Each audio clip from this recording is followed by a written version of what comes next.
Inch'Allah, comme l'exercice de série numéro 10.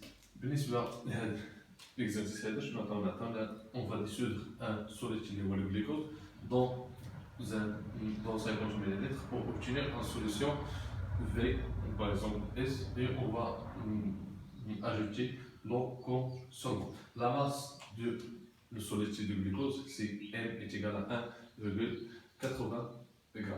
La première question, c'est calculer la masse de glucose. On a N du glucose, la formule brute du glucose c'est 6,6H12O6, donc on va faire 6 fois la masse molaire de carbone, plus 12 fois la masse molaire d'hydrogène, plus 6 fois la masse molaire d'oxygène. La masse molaire de carbone c'est 12, la masse molaire d'hydrogène c'est 1 et la masse molaire d'oxygène c'est 16. Donc après l'application numérique, on va trouver que la masse molaire de glucose est égale à 180 g par mol. La deuxième question, c'est calculer la concentration molaire de solide dans ce solution. D'après le principe de la conservation de matière, on a la quantité de matière de le solide sous forme solide devient sous forme liquide, sous forme solide est égal à M sur M, et sous forme liquide est égal à C fois V. M c'est la masse, N c'est la grande M c'est la masse molaire, et c'est la concentration, et V c'est le volume de solution, ou bien c'est le volume qu'on ajoute de solvant. Alors, C va être égal à M sur M fois N sur V, parce qu'on va diviser par V. Application numérique, C va être égal à 1,80 g, c'est la masse. La masse molaire, c'est 180 g par mol. Et pour le volume, on a ici 50 ml, on va convertir en litres. Donc, on va multiplier par 10 à la puissance moins 3. Après l'application numérique, on trouve que la concentration va être égale à 0,2 mol par litre. C'est la concentration de cette solution. La deuxième question, il dit que quelles sont les opérations expérimentales à réaliser pour préparer 100 ml d'une solution de concentration C est égale à C' sur 10 à partir de la solution mère. C'est-à-dire qu'on va prendre une volume déterminé de solution mère et on va ajouter un solvant pour obtenir une solution phi de concentration C est égal à C' sur 10 et de volume de 100 ml. On a C est égal à C' sur 10, donc 10 est égal à C' sur C, c'est ça, et on sait que F c'est le facteur de dilution, est égal à C' sur C et est égal aussi V sur V'.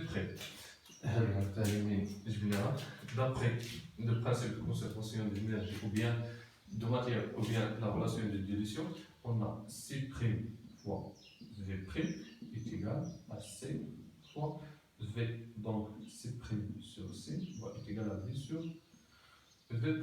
Et ça, c'est le facteur de dilution.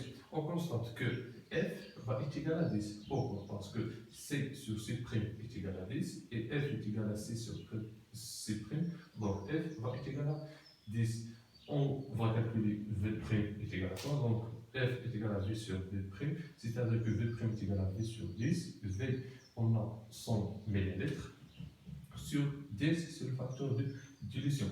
Donc on va trouver que V' est égal à 10 ml. C'est-à-dire qu'on va prélever un volume de 10 ml de la solution mère, puis on va ajouter le solvant pour obtenir une solution phi de concentration C est égal à C' sur 10. Les opérations expérimentales sont ici. La première étape, on va prélever le volume V est égal à 10 ml de la solution mère à l'aide d'une pipette graduée bien sûr, bien jaugée, et le verser dans la fiole. On va toujours prélever ici la solution mère.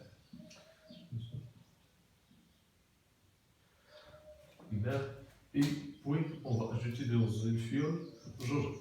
Ici, c'est une fiole jaugée. Le volume, bien sûr, est égal à 100 ml. Pour à 100 ml parce qu'on veut obtenir une solution de volume V est égal à 100 ml. Donc, il faut travailler avec une fiole jaugée de ce volume. La deuxième étape, c'est remplir les 2 tiers de la fiole avec le solvant.